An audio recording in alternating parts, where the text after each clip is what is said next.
여당 내에서 평가가 있죠. 당연히 혹평입니다. 여당은 뭐 그동안 거세게 비판을 해왔죠. 기사 있습니다. 무능한 검사의 넋두리. 이렇게 나왔습니다. 어제 평가가. 여당 윤석열 등판에 맹폭격을 했다. 뭐 대안 없이 국민 분노 자극. 청와대는 뭐 별다른 반응 없이 침묵. 청와대가 또 반응을 내놓는 것도 이상하긴 하죠. 사실은. 어제 내놓으면. 자, 그러면은요. 어제 여당 내에서 평가를 담은 목소리가 있었어요. 확인해 보겠습니다. 오늘 윤석열 전 총장이 출마 선언식에서 문재인 정부가 뭐 국민을 약탈하는 독재 정부다 이렇게 거세게 비판했는데 좀 어떻게 보셨어요? 그런 정부의 검찰총장을 지낸 사람이 자기 부정을 한 게 아닌가 싶으네요. 윤석열 총장 출마 자체에 대해서는 좀 일단 오늘 출마한 날이니까 축하드리고 이제 국민의 검증을 잘 받으시길 바라겠습니다. 오직 우리가 미우면 검찰총장으로 일생을 보낸 분한테 대선 주자 지지도가 지금 높게 나오겠습니까? 김종인 전 대표님 말씀처럼 평생 검사만 하시는 분이 바로 대통령 되는 경우는 동서고금에 찾기가 어렵다고 생각합니다. 무능하고 부패한 정권이다라고 좀 세게 말씀하셨던데 어떻게 보세요? 자기 얘기 아닌가? 막 국민 약탈하고 있다면 정권 교체 반드시 해야 된다 막 이런 얘기도 하셨는데. 하여튼 뭐 무능한 검사의 넋두리죠. 저 발언이 이렇게 제목으로 실려 있군요. 무능한 검사의 넋두리. 아무튼 이런 유의 평가가 어제 줄을 잃었습니다. 여당 내에서는요. 자, 김지혁 교수님. 일단 저런 발언이 나왔는데 여당의 속내. 지금 윤석열 전 검찰총장이 어제 모습을 바라보는 여당의 마음속에 있는 생각 뭘까요? 어제 모습을 보고 뭐 저 정도밖에 안 되는가 안도한 걸까요? 아니면 계속 긴장을 하고 있는 걸까요? 아니면 조금 뭔가 화가 난 상태일까요? 어떻게 평가하십니까? 약간은 좀 편안해진 것 같은 느낌이 들어요. 편안해졌다. 그러니까 안도의 한숨, 안도의 한숨 이후에 보물처럼 터지는 분노의 표출 이런 생각이 들긴 하는데요. 그러니까 예상했던 거에 비해서는 내용물 알맹이가 별로 없는 것 같다라고 하는 판단들을 한 것 같고 또 아시지만 정부 여당 내부 같은 경우는 윤석열 전 검찰총장에 대한 분노가 상당히 많이 있기 때문에 어떤 얘기를 하더라도 제가 볼때 좋은 얘기는 안 나올 거라고 생각을 합니다만 거기에 비한다면 어제 출마 선언 같은 내용들을 보게 되면 좀 알맹이가 없는 것 같다라고 하는 것이고 국민들의 어떤 정권 심판에 대한 어떤 분위기를 더 올릴 만큼의 어떤 연료가 보이지 않는다라는 생각들을 지금 정도의 현상을 좀 유지하는 수준이지 그 이상 뭘 가져가지는 않을 거라고 보시는 거예요? 어쩌면 좀 빠질 수도 있죠. 왜냐하면은 지금 예를 들면 국민의힘 같은 경우 내부에서 비판의 목소리들이 나오고 있습니다. 예를 들면 뭐 이준석 당대표 같은 경우는 500억 정도를 얻을 수 있을 거라고 생각한다라고 얘기하는 건 공상과학이라고 얘기하고 있고 뭐 최고위원은 이재명보다 지지율이 역전되게 되면 국민의힘 지지자가 바뀌지 않을 것인가. 그러니까 제가 볼 때는 여야 모두 공격을 받을 수밖에 없는 상황이라는 생각이 드는 거고요. 예. 하지만 제가 볼 때는 정부 여당 또 특히 민주당은 송영길 당대표와 같은 입장을 가져야 한다고 생각을 해요. 그러니까 그 내용 아닙니까? 오죽 우리가 미우면 검찰총장으로 일생을 보낸 분에게 저 정도의 지지도가 높게 나오겠느냐라고 얘기하는 모습으로 접근해야 된다. 왜냐하면 지난번 서울 부산 선거 같은 경우도 마찬가지입니다만 국민의힘이 좋아서 그 당 후보를 뽑아준 게 아니란 말인 거죠. 정권 심판에 대한 분노가 너무 강한 거죠. 그래서 정권 심판에 대한 힘들을 가지고 그 모습들을 보여줄 수 있는 인물이라고 얘기한다면 거기에 지지를 보이는 측면들이 분명히 있습니다. 그렇다면 저는 지금 중요한 건 윤석열 전 검찰총장이 어제 출마 선언문에 한 내용들이 중요한 게 아니라 왜 민주당에 대해서 그리고 정부에 대해서 저런 정권 심판에 대한 불만들이 높을까? 우리는 무엇을 할 것인가? 앞으로 이것을 하나 반성하는 계기로 삼아야지 그냥 내용이 별로 안 좋은데 좋아 안도의 한숨 쉬어 이렇게 제가 갔다가는 제가 볼 때는 오히려 민주당에게는 오히려 더 안 좋은 상황으로 갈 수밖에 없다. 제가 볼 때 지금 민주당은 고개 숙이고 반성하고 혁신하는 게 더 중요하다라고 생각을 합니다. 조영호 고문님께서는 약간 다른 생각을 갖고 계신 것 같아요, 지금? 근데 어저께 그 윤석열 이제 전 총장이 가장 명확하게 드러낸 것은 종착역이 어디 된 거를 분명히 점을 찍었어요. 정권 교체. 그렇죠. 그 얘기를 반복해서 얘기했어요. 네, 거기까지는 내가 다 끌고 가겠다. 내가 운전하겠다. 근데 어저께 무슨 장밋빛 그다음에 우리나라가 2025년도에는 뭐 OECD 1위 된다. 그거는 전혀 지금 국민 귀에 들어오지가 않는 거거든요. 지금 국민들이 바란 것은 어쨌든 간에 지금 바로 가고 있는 윤석열의 종착역에 대해서는 명확히 지금 인식을 했기 때문에 굉장히 훌륭한 연설이라고 생각합니다. 자, 이런 가운데 어제 야당 내에서도 반응이 나왔죠. 뭐 평가도 있을 수 있었습니다. 자, 그럼요. 그 모습도 영상으로 준비했습니다. 보시죠. 일각에서는 당 외부 주자 비판을 자제했으면 좋겠다라는 비판도 있는데 그건 나한테 이게 묻지 말고 이준석 대표한테 가서 묻는 게 그게 맞죠. 요즘 제가 좀 힘든 게 제 이야기를 이래 좀 해야 되는데 기자분들은 뭐 인터뷰하다가 만나면 윤석열이 이야기부터 묻거든.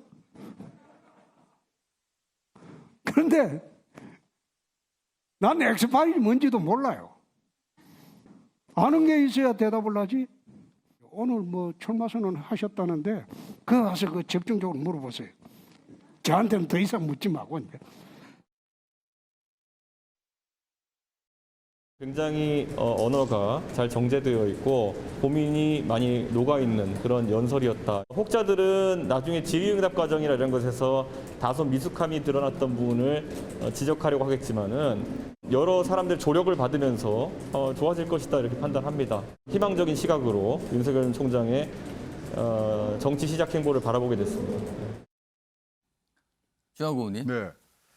국민의힘 내 대선 주자분들 어제 여러 가지 모습 생각이 들었을 거예요. 이제 홍준표 의원의 모습 봤는데 어떻게 보면은 왜 자꾸 날 만나면 윤석열 얘기만 하는가? 뭐 약간 이런 불만 표시도 있어요. 지금 야당의 대선 주자들은 어떤 마음일까요? 지금 뭐 요번 앞으로 다가오는 대선은 분명히 시대 정신을 얘기를 해야 되는데 예.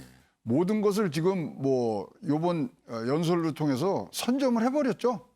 윤석열 전 총장이 그렇기 때문에 뭐 이슈라는 게 선점하는 사람이 굉장히 많은 지분을 갖게 되기 때문에 어제 회견장 뒤에 백보드에 붙어 있는 게 공정과 상식으로 뭐 이런 표현이 있었어요. 그렇죠. 거기다 국민과 같이 하는 다가오는 미래에 대해서 어떻게 하느냐까지 돼 있기 때문에 어제 뭐 이슈 선점에 의해서는 지금 뭐 야권의 주자들은 뭐 그것에서 파생되는 거를 좀 갖고 가야 되는데 그렇다면은 어저께 뭐 타이밍상으로는 예. 그런 이슈 선점 앞으로 이제 뭐 공정 뭐 그다음에 자유민주주의 이런 것들은 다 윤석열이라는 라벨이 붙어서 다니지 않겠습니까? 그래서 지금 속이 좀 많이 탈 겁니다. 이제 여기 나와서 얘기할 것은 경제 회복밖에 없거든요. 그거는 또 근데 진짜로 이게 손에 잡히지 않는 얘기이기 때문에 예. 지금 야권에 있는 주자들이 조금 이제 어떤 것으로 치고 나올 것인가 고민이 많아지실 것 같습니다. 그러니까 윤석열 전 총장 뭐 대선 주자 지지율도 그렇고요. 국민 관심도 보면 집중이 되고 있습니다. 그래서 상대적으로 야당의 대선 주자분들이 주목을 못 받는 경우가 많이 나타난 거죠. 홍준표 의원의 어제 저 발언도 아마 그런 맥락을 얘기한 듯합니다. 자, 지금부터는요. 국민의힘과의 관계를 다룬 기사를 좀 소개해 드리겠습니다. 먼저 첫 번째 기사 좀 보겠습니다. 윤석열 출사표 현장 의원 25명이 직결했다. 윤석열계 아닐까 이겁니다. 지금 많이 왔다는 거죠. 야당 의원들이요. 국민의힘 보니까 24명이나 있더라. 윤 입당의 고리가 되는 거 아니냐. 지지자들 500명 몰리고 화환이 170개. 한 150m에 쭉 늘어서 있었다고 합니다. 그리고 여기 보시면요. 옆에 여기는 명단이 있네요. 어제 현장의 모습을 보인 현역 국회의원들. 여기 보시면 뭐 송원석 의원은 이제 무소속이 됐죠. 빼면은 다 국민의힘 소속이라는 거죠. 그래서 이 기사는 혹시 윤석열계 이렇게 하고 있는 겁니다. 지금요. 이런 기사가 있고요. 다음 기사 하나 더 보겠습니다. 어제 전 뭐 청년, 뭐 분노 이런 단어를 많이 썼다. 그리고 그 옆에 보겠습니다. 국민의힘 입당과 관련해서 국민의힘과 정치 철학이 같다까지만 얘기했습니다. 구체적으로 입당 어쩌고 이런 거는 얘기를 안 나왔어요. 요 발언까지 있었습니다. 자, 그럼요. 어제 현장에서 현역 의원들을 윤석열 전 총장이 만나는 모습이 있었고요. 그리고 그 이후에 기자회견에서 입당과 관련된 얘기도 좀 있었습니다. 확인해 보겠습니다.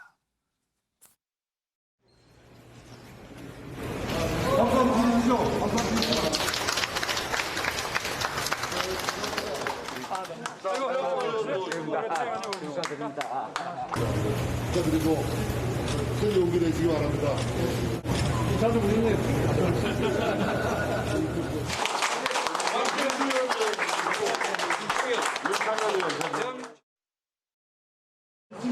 망가진 나라를 우리 의원님들과 함께, 우리 국민과 함께 바로 세우도록 헌신의 힘을 다하겠습니다.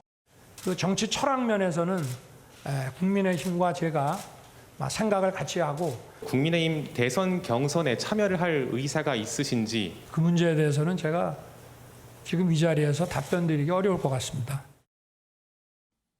자, 어제 이런 분위기였습니다. 요 기사 좀 마저 보겠습니다. 요 매일경제 기사 아래쪽 두 번째 제목을 좀 보겠습니다. 제1야당인 국민의힘의 대선.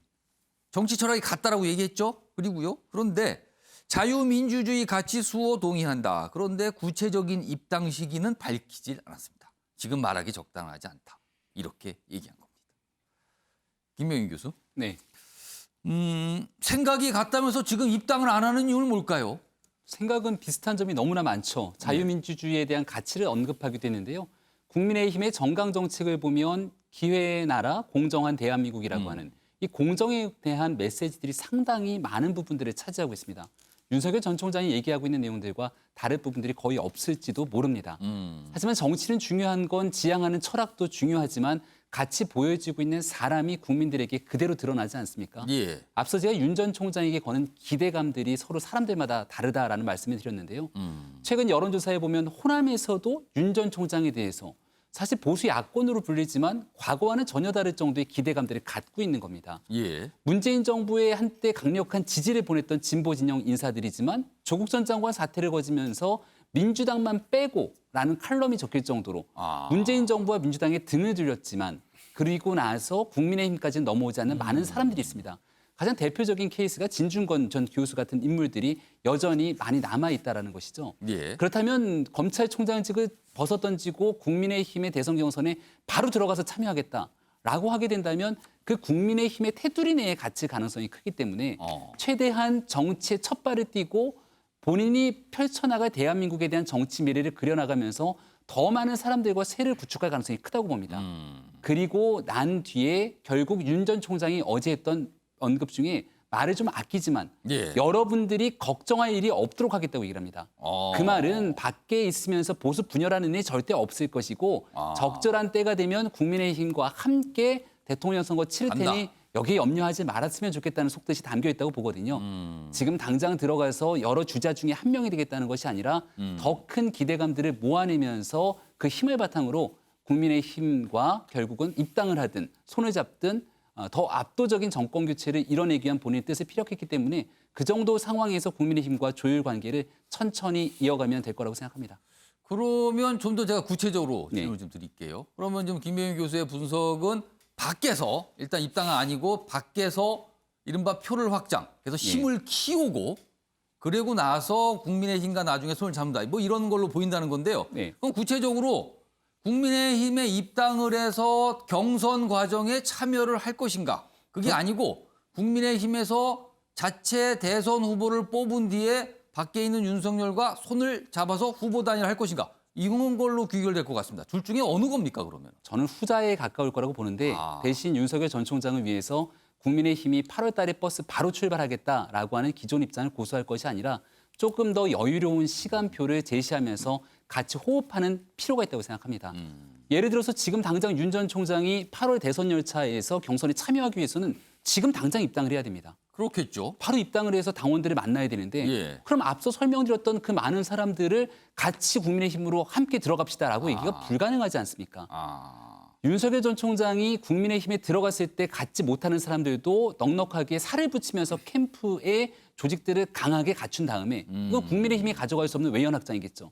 8월 말이든 9월이든 윤 전 총장이 그 많은 사람들과 함께 국민의힘에 들어가서 대통령 선거를 치르게 되면 이것이 압도적인 정권 교체를 위한 길에 더 효율적이기 때문에 국민의힘과 윤 전 총장 정권 교체를 원하는 모두에게 윈윈할 수 있는 전략이 저는 이런 데에 담겨 있다고 봅니다. 그렇다면 향후에 또 국민의힘 역시 경선 일정을 좀 미뤄야 되느냐 이 문제가 또 이슈가 될 수도 있다.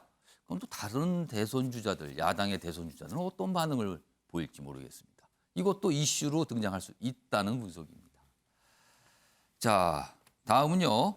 요 기사, 매일연대 기사 다시 보겠습니다. 요 아래쪽 제목 첫 번째입니다.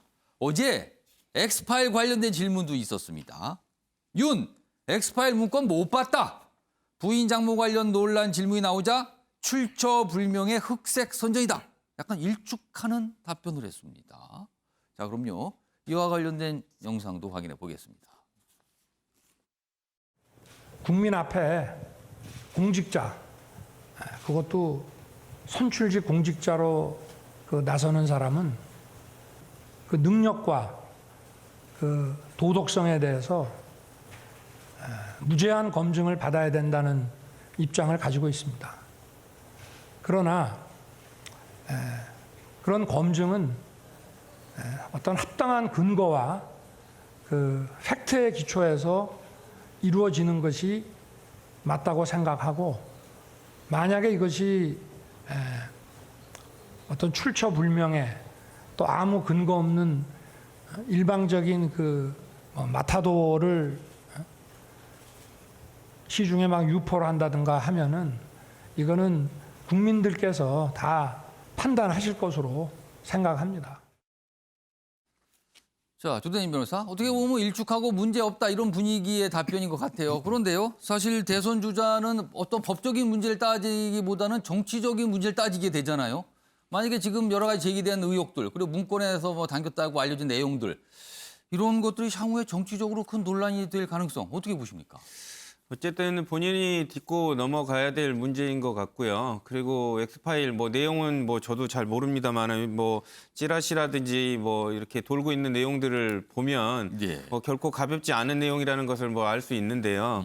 뭐 그런 부분들 뭐 물론 이제 사실과 그 팩트에 근거해 가지고 본인이 해명할 수 있으면 모르겠지만 그 해명하는 부분이 명확하지 않을 경우에 있어서 윤 전 총장이 받을 수 있는 그 타격이라는 것은 어마어마할 것이거든요. 그러니까 그런 부분들을 국민들이 의혹이 없도록 명확하게 좀 해명할 수 있을 정도의 위치가 되어야 되는데 아까 얘기를 하시지 않았습니까? 본인이 되게 억울해하고 있습니다. 사실과 뭐 팩트에 근거하지 않은 마타도다라고 얘기를 했는데 본인 모든 검찰이 그런 건 아닙니다만은 검찰이 수사를 할 때 뭐 보통의 그냥 그 내사라든지 이런 돈은 소문만 갖고도 이렇게 조사를 하는 경우들이 많거든요. 그러니까 그러한 조직, 그러한 비판을 받았던 조직의 수장까지 지냈던 사람입니다. 그러니까 그런 부분들이 내가 뭐 마타도 형식으로 해서 이런 그 뭐 비판을 받고 그리고 의혹을 받는다는 거에 대해서 무작정 억울하다고만 얘기할 게 아니라 명확하게 사실과 근거에서 밝힐 수 있는 그런 위치가 되어야 된다라는 것을 제가 말씀을 드리고요. 그렇지 않으면 대통령으로서 국민들이 선택을 절대 해주지 않을 것이라고 저는 그렇게 생각을 합니다. 네. 대선 주자들 저런 의혹 제기가 있으면은 끊임없이 질문을 받게 되죠. 끊임없이요. 윤석열 검찰총장도 아마 시간이 흐르면서 여러 가지 질문을 받지 않을까 이런 생각이 좀 듭니다.